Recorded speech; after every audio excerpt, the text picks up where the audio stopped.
Steve. Well, a controversial bill would give driver's licenses to illegal immigrants in the state of Massachusetts. But the mom of a 23-year-old guy named Matthew Denise, who was allegedly struck and killed by an undocumented driver more than 2 years ago, is outraged by this. And Maureen Maloney joins us now from Newton, Massachusetts. Good morning, Maureen. Good morning, Elizabeth. Hey, we want to thank you for being with us. Matthew was 23 years old. Can you tell us what happened? So Matthew was 23 years old. I mean, he was a great young man, had just graduated college. He was driving his motorcycle in a 20-mile-an-hour speed zone, downtown area, right past a school when a drunk, undocumented, illegal immigrant ran through a stop sign and collided with Matthew. The driver attempted to flee, hit Matthew, and then dragged Matthew a quarter of a mile to his death. And I believe he was fleeing because he did not have a license and he was in the country illegally. So he was looking out for his own well-being. Yeah, that is tragic. The driver's name, Nicholas Guaman.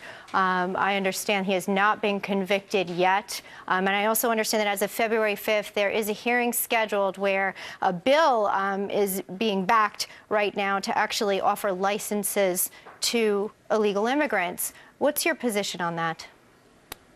Well, I oppose it. I'm outraged by it. And, when did our lawmakers decide that they will change our laws to accommodate people who habitually break our laws? And people that are in this country illegally, undocumented illegal immigrants, do break the laws habitually just by being in the country, and most of them are driving without a license. They work off under the table oftentimes, so they habitually break our laws. Okay, Maureen, I'm going to ask you something tough because I'm a mom and I can't imagine going through the tragedy that you have or suffering the loss and wanting your Matthew back. Those that support licenses for illegals right now, their point of view is, well, this would actually make them better drivers. They're here. We might as well provide a system where they can learn to drive safely and perhaps avoid such tragedy. What do you say? So my position on that is the states that have already granted driver's license to illegal immigrants in the last few years have seen an increase in accidents among those that group of drivers. They've seen an increase in fraud in driver's license issuance.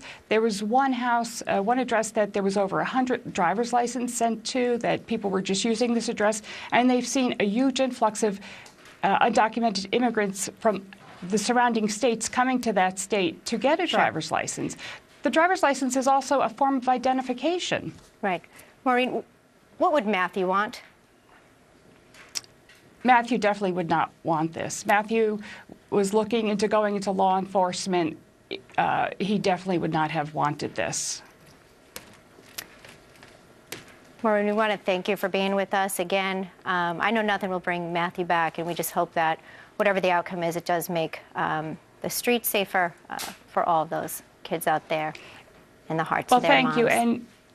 And I'm doing this because I don't ever want to see another parent have to deal with the heartache and pain that I'm dealing with when this is totally preventable by just enforcing our current laws. Thank you.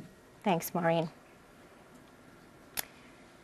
Well, coming up, it's the story you won't hear from the mainstream media today. Wendy Davis, well, she's under fire for not telling the truth about her financial assets. The hits just keep on coming. Details on that next, plus a reward for a young boy. He'll be on the field this Sunday, handing off the ball at the Super Bowl.